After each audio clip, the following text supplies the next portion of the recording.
رہے ہیں code number 1117، code number 1117۔ تو شاہی ہے پرواز ہے کام تیرا، تو شاہی ہے پرواز ہے کام تیرا، تیرے آگے جہاں اور بھی ہیں، تیرے آگے جہاں اور بھی ہیں۔ ونصلی علی رسولہ الکریم، اما بعد، وَلَقَدْ يَسَّرْنَا الْقُرْآنَ لِلذِّكْرِ فَهَلْ مِن مُدَّكِرٍ۔ صدق اللہ العظیم۔ تیری عظمتوں کے مقام پر، تیری رحمتوں کے نشاں پر، تیری عظمتوں کے مقام پر، تیری رحمتوں کے نشاں پر، میرا دل فدا، میری جان فدا، تیری شان جل جلالہ۔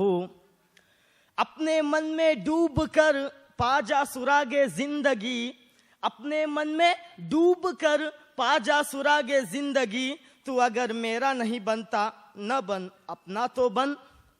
صدر جلسہ، اسٹیج پر بیٹھے ہوئے معکر مہمانان عظام اور میرے اساتذہ اکرام اور میرے پیارے بھائیوں اور بہنوں، میرے تقریر کا عنوان ہے فائدہ کیا ہے جو جزدان میں رکھا ہوا ہے۔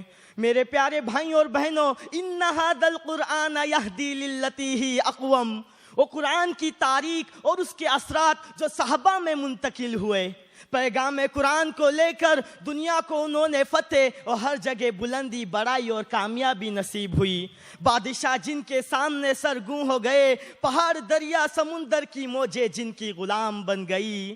وہ معزز تھے زمانے میں مسلمان ہو کر، وہ معزز تھے زمانے میں مسلمان ہو کر، اور ہم خوار ہوئے تاریخ قرآن ہو کر۔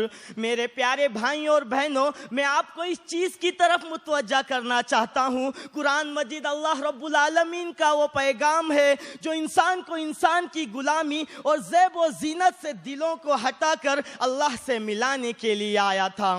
یہ کتاب صرف مردوں کے ایصال ثواب کے لیے نہیں آیا، یہ صرف گھر اور مکان کے آغاز کے لیے نہیں آیا، یہ صرف برکت کے لیے نہیں آیا۔ آج چند پیسوں کے لیے گھروں میں قرآن پڑھا جاتا ہے، آج چند پیسوں کے لیے دکانوں میں قرآن پڑھا جاتا ہے۔ میرے پیارے بھائیوں اور بہنوں، ثواب کے لیے دکانوں میں پڑھا جاتا ہے۔ میرے پیارے بھائیوں اور بہنوں، ان ھذا القرآن یہدی للتی ہی اقوم، اے قرآن کے اوراقوں، پھٹاکوں میں استعمال ہونے پر احتجاج کرنے والوں، تم اپنے گریبان میں جھانکو، تم نے کب اس کتاب کے ساتھ انصاف کیا ہے؟ تم نے اسے صرف اپنے گھروں میں پڑھوایا ہے، تم نے اسے صرف اپنے کارخانوں میں پڑھوایا ہے۔ آج قرآن کے مجالس و محافل ویران ہے۔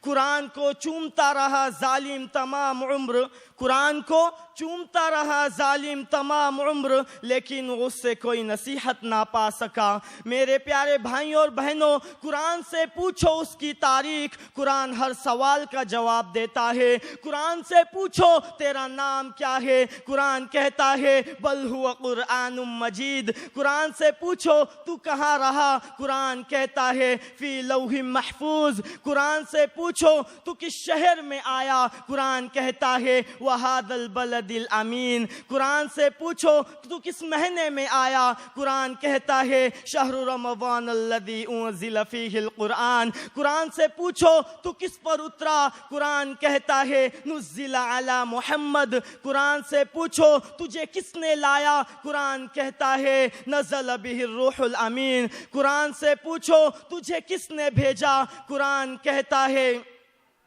تنزیل من رب العالمین۔ اور قرآن سے ایک آخری سوال پوچھو تو کیوں آیا، قرآن کہتا ہے قل یا ایھا الناس قد جاءتکم موعظۃ من ربکم وشفاء لما فی الصدور۔ میں تمہاری رب کی طرف سے تمہارے لیے نصیحت اور تمہارے دلوں کے بیماریوں کو دور کرنے کے لیے آیا ہوں۔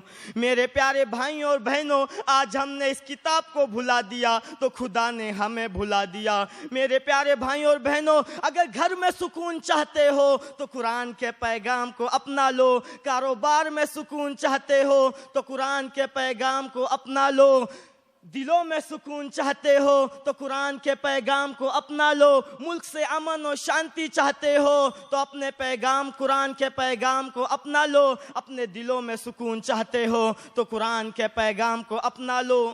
نہ گھبراؤ مسلمانوں خدا کی شان باقی ہے، نہ گھبراؤ مسلمانوں خدا کی شان باقی ہے، ابھی اسلام زندہ ہے، ابھی قرآن باقی ہے، ابھی قرآن باقی ہے۔